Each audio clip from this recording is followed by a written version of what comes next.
अब इन पर बेस देखो, प्रॉब्लम करो आप। A ball is thrown from the top of a tower with 10 metre per second at an angle of 30 degree in upward direction from horizontal, है ना।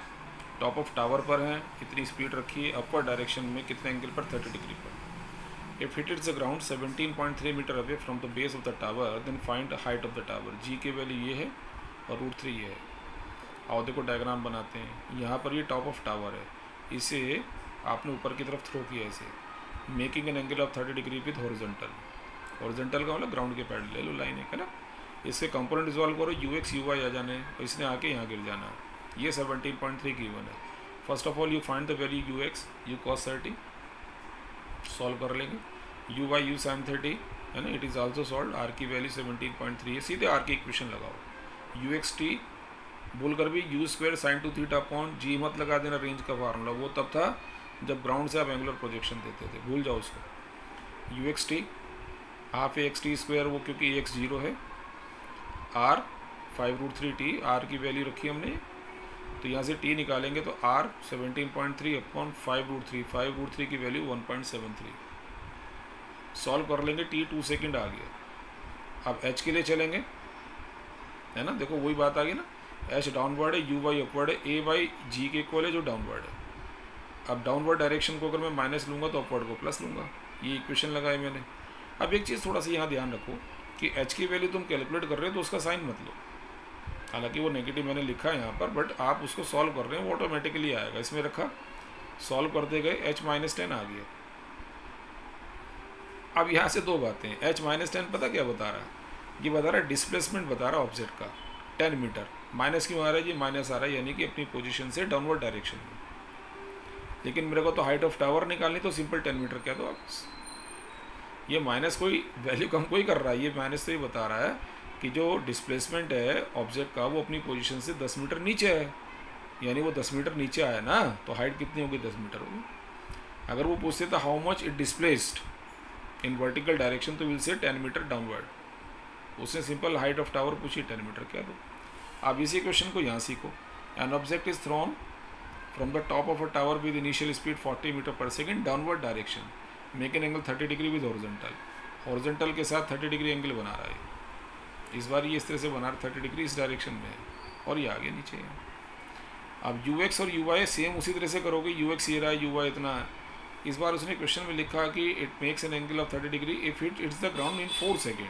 Height निकालना, distance from the base of tower where it hits the ground, है ना, tower के base से वो distance जहाँ उसने हिट किया ही नहीं, R निकालना। तो वो जो T मालूम है ना, तो UX UY तुमने पहले कैलकुलेट कर ली उसी तरीके से। ये cos 30 है, ये sin 30 है। R का फार्मूला अप्लाई किया, R का फार्मूला अप्लाई कर लेंगे, तो अप्लाई करने से आपके पास T की वैल्यू रखेंगे, UX की वैल्यू रखेंगे, R की वैल्यू आ गई। H का फार्मूला है ही। अब यहाँ देखो ना, UY भी डाउनवर्ड डायरेक्शन में, H भी डाउनवर्ड है, G भी डाउनवर्ड है, सारे प्लस आ गए, ये लिखा मैंने, देखो ये, और बस वैल्यू प्लेस करके ये आंसर निकाल दो। अब इसी क्वेश्चन को तीसरे तरीके सीखो कि 2 objects are thrown simultaneously horizontally with 100 meter per second and 150 meter per second from a point 2 kilometer above the ground. Find which one hits the ground first and which moves larger distance. Larger distance का मतलब कौन सी distance, आपने ये तो लिखा नहीं जो vertical या हॉरिजॉन्टल, तो बच्चों वर्टिकल तो दोनों ही 2 किलोमीटर चल रहे हैं, ये ऑब्वियस है हॉरिजॉन्टल होगी, जिसे आप रेंज कहते हैं। यहाँ 2 ऑब्जेक्ट हैं, एक की स्पीड आपने 100 रखी है, 150, लेकिन कौन सी डायरेक्शन में, हॉरिजॉन्टल। ये हॉरिजॉन्टल से देखो अपवर्ड थी, देखो ये केस हुआ, ये हॉरिजॉन्टल से डाउनवर्ड थी और इस बार हॉरिजॉन्टल है। इसको कैसे सॉल्व कर लेंगे, इसका सीखो। देखो इस क्वेश्चन को जब तुम सॉल्व कर रहे हो तो इसमें आप देखिएगा कि ये 2000 मीटर 2 किलोमीटर 100 मीटर पर सेकंड से थ्रो किया, 150 से थ्रो किया, इसने हिट किया यहाँ, ये मैंने कैलकुलेट करने के बाद लिखा हुआ है फर्स्ट ऑब्जेक्ट के लिए। UX 100 UY 0, समझ गए ना, हॉरिजॉन्टल है ना, Y कंपोनेंट 0, ये 0, AY इक्वल टू G + 10, क्योंकि फाइनली डाउनवर्ड ही आ रहा है, ऊपर थ्रो नहीं किया आपने। H की इक्वेशन लगाओ, UY 0 रखा, T निकालते 20 सेकेंड आ गए, R निकालो, UX इंटू T। अच्छा UX की वैल्यू ये सब पहले लिख चुके हैं आप, 100 है, वो U के इक्वल ही है, बिकॉज हॉरिजॉन्टल था ना, तो इसलिए वो एज इट इज़ हो जाएगा, तो 122,000 मीटर, यानी पहला ऑब्जेक्ट 20 सेकेंड बाद नीचे पहुँचेगा, इतना डिस्टेंस कवर करेगा। सेकेंड ऑब्जेक्ट के लिए 150 है, UY फिर भी 0 इसका भी, AY वही G है, सेम सॉल्यूशन करोगे टी इसका भी 20 आ जाएगा, समझ रहे हैं।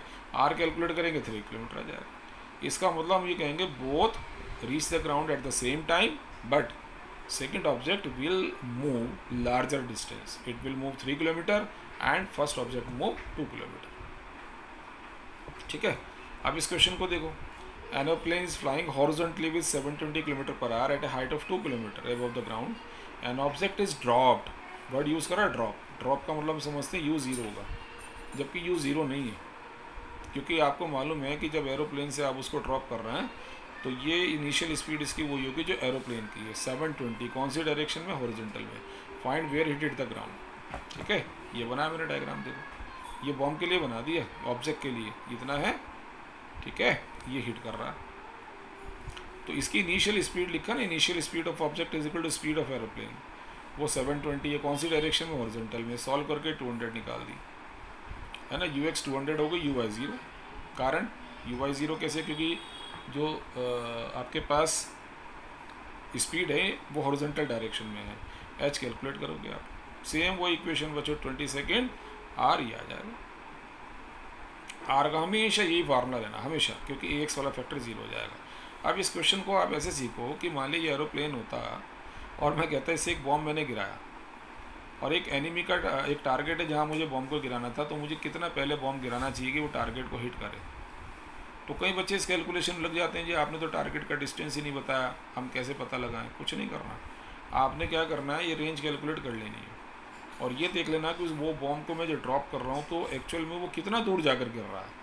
तो आपका जवाब आ रहा साहब, मैं इसे जब ड्रॉप कर रहा हूँ तो ये 4 किलोमीटर दूर जाकर गिर रहा है। बिल्कुल ठीक।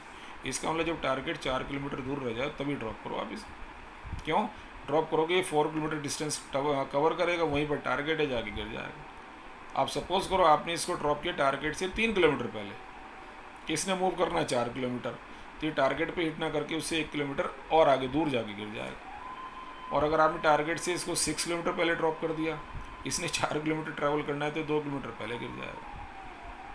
तो इसलिए ना आप ये निकाल लें कि एक्चुअल में ये बॉम्ब कितना ट्रैवल करेगा, जितना ट्रैवल करेगा टारगेट से उतना पहले इसको ड्रॉप कर दो। एग्रीड?